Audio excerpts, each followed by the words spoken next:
మన వెహికల్స్కి పెట్రోల్ని డీజిల్ని ఫిల్ చేసుకున్నప్పుడు మనం రూపీస్లో పే చేస్తాము. కానీ మన ఇండియన్ గవర్నమెంట్ క్రూడ్ ఆయిల్ని కొనాలంటే డాలర్స్లో మాత్రమే పే చేయాలి.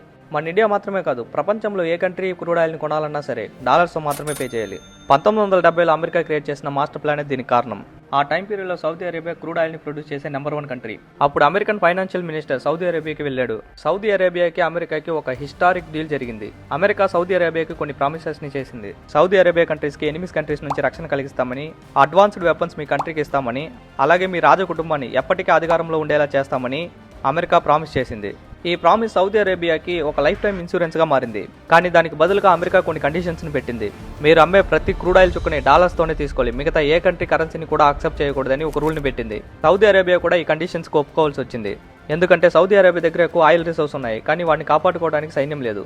ఆ టైంలో ఇజ్రాయెల్ నుంచి, ఇరాన్ నుంచి, ఇరాక్ నుంచి సౌదీ అరేబియాకి ప్రాబ్లమ్స్ ఉండేవి. సౌదీ అరేబియా అగ్రిమెంట్ ఒప్పుకున్న తర్వాత మిగతా క్రూడ్ ఆయిల్ ఉన్న కంట్రీస్ కూడా డాలర్స్ తోనే పెట్రోల్ ని అమ్మడం మొదలు పెట్టాయి. ప్రతి కంట్రీకి పెట్రోల్ అవసరం. పెట్రోల్ కావాలంటే డాలర్స్ కావాలి.